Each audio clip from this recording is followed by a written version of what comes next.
ना तुम्हें अपने साथ बहुत ज्यादा रियल होना पड़ेगा, क्योंकि अगर तुम अपने साथ रियल नहीं होंगे तुम्हारी वीडियो को देखने का कोई फायदा ही नहीं है। I am gonna be going over every fucking point there is that can make you an insult, और उसे इंप्रूव करने के लिए भी मैं तुम्हें कुछ एडवाइस दे सकता हूँ। विदाउट फर्दर शिट मैं तुम्हें एक चीज बोल देता हूँ, माय नेम इज रतिश, और ऐसा कंटेंट अगर तुम चाहते हो डेली बेसिस पे देखना सो हिट द सब्सक्राइब बटन, ताकि मेरे को पता चले तुम्हें ऐसी वीडियोस पसंद है। फ्रेम सेल बेसिकली मींस तुम्हारा फ्रेम इतना छोटा होता है कि वो बहुत ज्यादा अनअट्रैक्टिव दिखे। फ्रेम में हमारी क्लैविकुलर बोन आती है, बोन जितनी वाइड होगी उतना अच्छा तुम्हारा फ्रेम होगा। और सबसे बड़ी चीज होती है इसमें, सिर्फ क्लैविकुलर बोन जो होती है वो पार्ट पे नहीं करती है।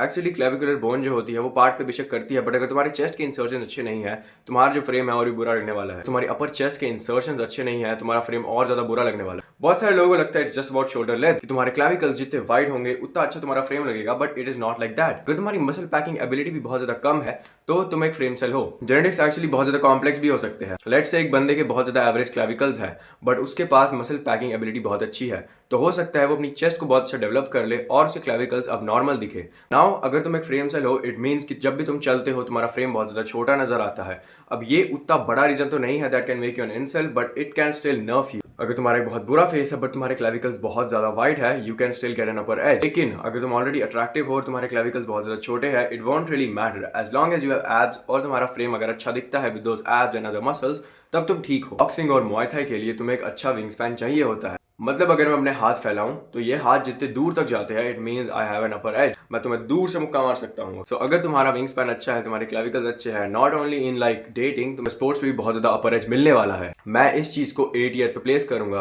अगर तुम एक फ्रेम सेल हो तुम्हें बहुत ज्यादा चीजों में दिक्कत आ सकती है, but there are many ways you can not be a frame cel. सबसे पहले तो अगर तुम्हारी हाइट बहुत ज्यादा अच्छी है, यू आर टॉल, तो तुम एक फ्रेम सेल नहीं नजर आओ even though if you are carrying a bad frame. The thing is अगर तुम टॉल हो तो तुम्हारी बॉडी सबसे पहले इस चीज पे फोकस आती है that you have to be tall, और बाकी का न्यूट्रिएंट्स तुम्हारी बोन्स में जाता है, जो क्लैविकल बोन होती है। तुम्हारी बॉडी की फर्स्ट प्रायोरिटी होनी चाहिए टू बी टॉलर, और मोस्ट बॉडीज में यही होता है। पहले बॉडी टॉल होने पे फोकस देती है, फिर वो वाइड होने पे फोकस देती है। दैट्स व्हाई प्यूबर्टी में सबसे पहली चीज जो होती है दैट इज नॉट कि तुम बहुत ज्यादा मस्कुलर हो जाते हो, the first thing is always कि तुम बहुत ज्यादा टॉल हो जाते हो। Aside from just being fucking tall, अगर तुम बस जिम भी जाते हो, you can definitely fight out not being a frame cel. I have seen a lot of people जिनकी बहुत अच्छी असेंशन हुई होती है just by going to the gym and not being a frame cel. Another thing is how you dress. अगर तुम वैसे कपड़े पहनते हो दैट एम्फसाइज योर फ्रेम, तुम्हारे फ्रेम को कोई भी दिक्कत नहीं होने वाली है। Let's say you where things जो कि बहुत ज्यादा टाइट ना हो, तुम कंप्रेशन शर्ट्स नहीं पहनते हो, तो तुम्हारा फ्रेम बहुत ज्यादा अच्छा दिखने वाला है, क्योंकि कंप्रेशन शर्ट्स मोस्टली उन लोगों पे अच्छी दिखती है जिनका फ्रेम वाइडर होता है। और अगर तुम्हारा फ्रेम वाइड नहीं है, कंप्रेशन शर्ट तुम्हें बहुत ज्यादा गंदी दिख सकती है। बहुत सारे लोग even being frame cels they can attract a pretty good partner. लेकिन अब हम दूसरी चीज के ऊपर बढ़ते हैं जो कि इससे ज्यादा ब्रूटल है, that is called a bald cel. जैसा वर्ड से तुम्हें पता चल रहा है, that is a person that is bald. Bald person की जब हम बात करते हैं, we are not talking about Jeremy Meeks, और हम बात करते हैं ऑफ एन एवरेज जो। इससे तुम्हारे बाल अभी सारे चले जाते हैं, you would most probably look really really ugly. Okay, 75% of women don't want partner जिनके हेयर ना हो। अगर तुम्हारे हेयर नहीं है, that can be a death sentence sometimes. तुम्हें हेयर चाहिए है। People actually sleep on this a lot. तुम अगर टिकटॉक यूज करते हो तो तुम्हें पता होगा there is a certain videos reacting to my boyfriend getting a buzz cut. Most females don't fucking like buzz cuts. एक बहुत बड़ा लाइ है। They like a guy with a buzz cut जो कि बहुत अट्रैक्टिव दिखे, जिसके मसल्स हो, but that's a certain thing. तुम मोस्ट प्रोबब्ली वैसे नहीं हो। तुम्हारी most probably muscle packing ability इतनी फास्टर नहीं है, तुम्हें मोस्ट प्रोबब्ली रॉइड्स पे नहीं होना है, तो तुम्हें नहीं सोचना चाहिए if I am a bald cel, अगर मैं बॉल्ड सेल बन गया तो मैं अपने आप को बेटर कैसे करूं। तुम्हें सोचना चाहिए how can I not be a bald cel. अगर तुम फिनास्ट्राइड यूज करोगे there is a very low chance of you being a bald cel, but depend करता है कि यमराज कितनी दूर खड़ा है।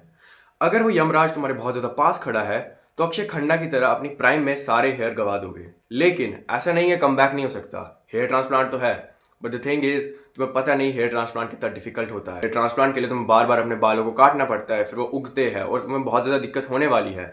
लेकिन अगर तुम टाइम रहते फिनास्ट्राइड पे आ जाओ, तुम्हें कभी भी हेयर ट्रांसप्लांट नहीं कराना पड़ेगा। It is way better to just hop on finasteride and minoxidil and not thinking that in future तुम एक हेयर ट्रांसप्लांट कराओगे।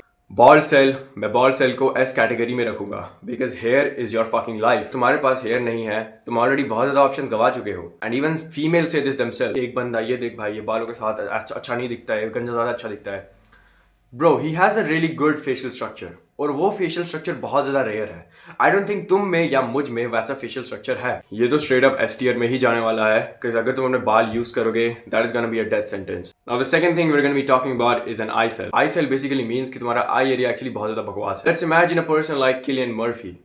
अब मैंने किलियन मर्फी बोला, बहुत सारे लोग गुस्सा हो गए होंगे कि why the fuck is this guy talking about Cillian Murphy. उस बंदे की एक 10 फुट की जॉ है। अगर उसकी जॉ इतनी अच्छी नहीं होती, most people won't even look at him. Of course बहुत सारे लोग हैं जिनकी जॉ लाइन बहुत ज्यादा खतरनाक होती है, सो ये मैटर नहीं करता अगर उनकी आईज बकवास है भी या नहीं।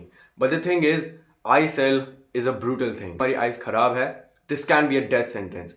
आइज को इम्प्रूव करना बहुत ज़्यादा डिफिकल्ट है, लेकिन देर आर सर्टेन थिंग्स जो तुम कर सकते हो, that is squinching, that is improving our eye area by doing exercises. Okay, मेरा खुद एक फुल फ्लेश्ड कोर्स है in my community, first in the description. By the way, here are some of the transformation. अगर तुम्हें चीज बताऊं तो eye area transform करना एक्चुअली बहुत ज़्यादा ईजी है, लेकिन ये बहुत ज़्यादा डिपेंड करता है कि तुम अपने एक्सप्रेशंस कैसे रखते हो। अगर तुम हर टाइम अपनी आंखें खुली रखते हो तो आंखें वैसी ही शेप लेने वाली है। The thing is same as being a mouth breather. अगर तुम हर टाइम माउथ ब्रीथ करोगे, तुम्हारी जॉ बुरी लगेगी, तुम्हारा पॉस्चर बुरा लगेगा। बट अगर तुम हर टाइम बस अपनी आंखों को रिलैक्स रखोगे, I am not talking about fucking squinching like ऐसे करके बात करना, बट जस्ट अपनी आंखों को थोड़ा सा रिलैक्स रखो, अपने आईब्रोज को ऊपर मत जाने दो, अपनी आंखों को बस रिलैक्स रखो, अपने आईब्रोज को अच्छे से ट्रिम करो, you can have a good eye area. Okay, that is it. Specially for those people जो ऑलरेडी ग्लासेस वेयर करते हैं, अगर वो कॉन्टैक्ट्स वेयर करे, this is totally different. Like contacts wear करने के बाद तुम्हें लोग बहुत ज़्यादा रिस्पेक्ट देने वाले हैं। ग्लासेस को हमेशा ऐसे देखा जाता है कि ये तो डबल बैटरी है, इसकी आंखें काम नहीं करती, बट कॉन्टैक्ट्स को वैसा बिल्कुल नहीं देखा जाता है। बट मेरी बात सुनना, कॉन्टैक्ट्स ऐसे ही मत खरीद लेना। Wearing contacts is a very difficult thing. तुम्हें बहुत मुश्किल होने वाली है कॉन्टैक्ट्स पहनने में, तो तुम्हें ऑलरेडी इसकी ट्रेनिंग करनी पड़ेगी how to wear contacts, otherwise सोचो ही मत। अब जो लास्ट थिंग मैं बोलने वाला हूँ, that is called being an IQ cel. That means तुम्हारा IQ बहुत ज़्यादा लो है, तुम बहुत ईजिली रेज बेट हो जाते हो।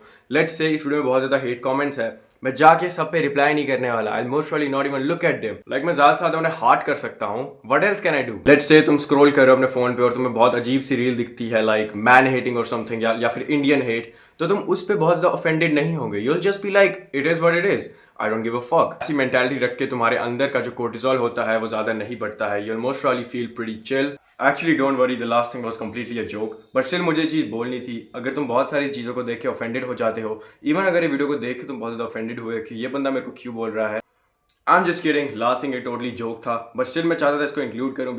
I am joking. बहुत सारे लोग चीज़ों को देख के ऑफेंडेड हो जाते हैं and I don't like it. Okay, क्योंकि एक टाइम पे मैं भी चीज़ों को देख के बहुत ज़्यादा ऑफेंडेड हो जाता था and I know how it feel sometimes, but कभी कभार you just have to say fuck it. Okay, be unbothered. वो लोग जो बोल रहे हैं उन्हें बोलने दो, और तुम्हें जो करना है तुम करते रहो, because this is your world. Okay, the world is yours. I will see you in the video. अगर तुम चाहते हो ऐसी वीडियो और देखना, मैं इस चीज़ का एक पार्ट 2 लाऊं। अगर तुम इस वीडियो का पार्ट 2 देखना चाहते हो जिसपे मैं और चीज़ों पे गो थ्रू करूं, सो आई डोंट केयर। मेरे को 200 लाइक्स चाहिए and I want comments. Okay, comment this thing. Okay, ऐसे बहुत सारे कमेंट दिखते हैं कि मेरे को इस वीडियो का पार्ट 2 चाहिए। I will actually make a part video नहीं बनाऊंगा अगर मेरे को ये दोनों चीज़ें नहीं मिलती है। Okay, I will see you in the video. See या।